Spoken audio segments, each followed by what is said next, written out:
Урматтуу мусулман бир туугандар, пенденин башына түшкөн мүшкүлдүн эң оору бул өлүм болуп эсептелинет. Өлүм келгенде башка мүшкүлдөрдүн бүт барын унутасыз. Жакындан ажыроо кандай гана оор экенин билебиз. Кече эле сенин жаныңда жүргөн тууганың, досуң бүгүн жердин астында. Кече сенин үнүңдү угат эле, бүгүн укпайт.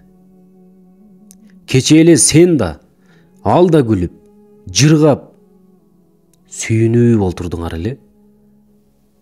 Мына бүгүн анын абалын бир Кудай билет. Эч ким билбейт абалын. Жердин астында эмне болуп атканын эч ким билбейт. Туугандар, өлүмдүн жакшысы болбойт. Бирөө атасынан айрылып, таянычынан ажырайт. Бирөө бир тууганын узатып, канаты кайрылат.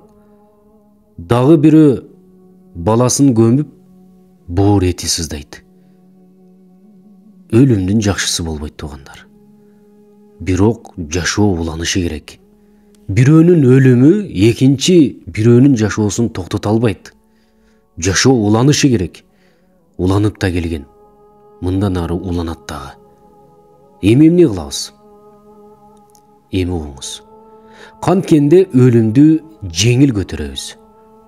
Канткенде кайгыга алдырбай жашоону улантабыз. Буга чечим бар. Өлүмдү угар замат инна лиллахи ва инна илейхи ражиун. Баарыбыз Аллага таандыкпыз, баарыбыз ага гана барабыз, ага гана кайтабыз.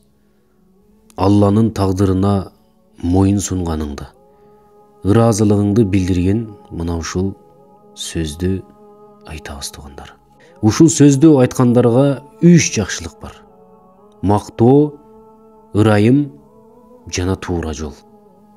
Анткени Аллах Таала Куранда мына ушундай айтат: баарыбыз Аллага таандыкпыз, баарыбыз ага кайтып барабыз.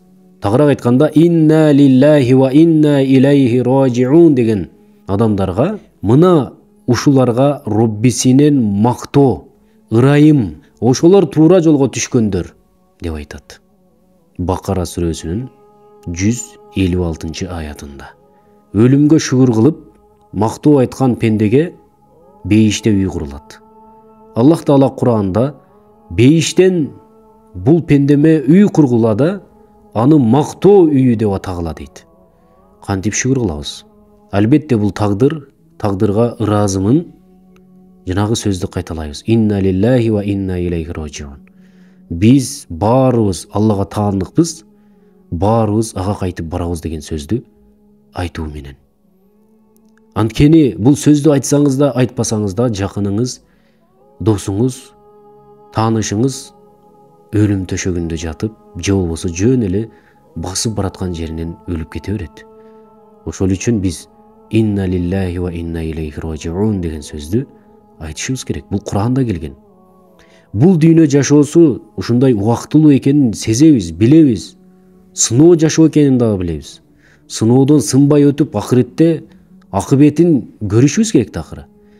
Аллах Таала Куранда чынында биз силерди коркунуч, ачкалык, өлүм, мал мүлк жана мөмө жемиштердин каатчылыгы менен сынайбыз дейт. Сабыр жана намаз менен жардам сурагыла деп айтат. Пайгамбар саллаллаху алейхи вассаламдын башына кыйынчылык түшөр замат дароо намазга турат эле. Дароо намазга кайрылат эле. Анткени кайгы кабадан чыгуучу ачкыч Алланын колунда туугандар. Ал ачкычты Алла кармап турат. Аны Алладан сурашыбыз керек. Алланын тагдырына каршы эч качан иш кылба. Нааразы болбо. Бетиңди тытпа, чачыңды жулба. Кошок айтып, нааразычылыгыңды билдирбе. Аллага жага турган сөздөрдү гана сүйлө. Сенин ар бир сөзүңө периштелер амин, амин деп турат. Өткөн адамга да, өзүңө да жакшылык тиле. Өзүңө да дуа кыл. Өткөн адамга да дуа кыл. туура, көздөн жаш, көкүрөктөн мұң чыгат, кайгырасың, капаланасың, бирок ызаланбайсың. Канчалык кайгырсаң да, муну менен өлгөн адамды кайра тирилтип албайсың. Андан айрылдың.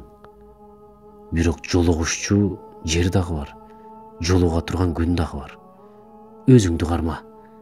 Түбөлүктүү бейишти чогуу кылууну Алладан сура, ошого аракет кыл, дуа кыл. Анын артынан жаман сөздөрдү, жаман дуаларды кылба. Ага зыяның тийип калбасын. Өлүм сага сабак, өлүм акыретти эстетет. Дүйнөнүн алдамчылыгын бир аз болсо да алыстатат. Жакшы сөз бар. Өзгөнүн өлүмүн көрүп, өзүңдүн өлүмүңө даярдан деген. Адам өлгөндө бардык иш аракети токтойт. 3 иши үзгүлтүксүз улана берет тугандар. Жасап кеткен садака иштери, үйрөтүп кеткен пайдалуу илими, артында калган ыймандуу баласынын дуасы, дуа тилеги. Мына 3 иш гана үзгүлтүксүз артыңдан барып турат. Эгер адам өлгөн болсо, аны 3 нерсе ээрчийт. Байлыгы, мал мүлкү, туугандары, анын амалдары, ушулар ээрчийт.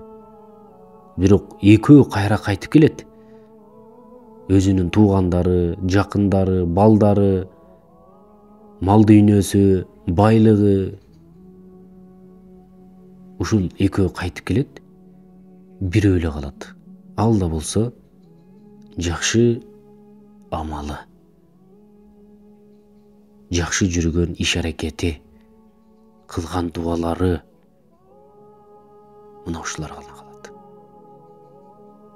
Ошол үчүн өлүмдү эстеп кайгыргандан көрө өлүмгө даяр болгон жакшы.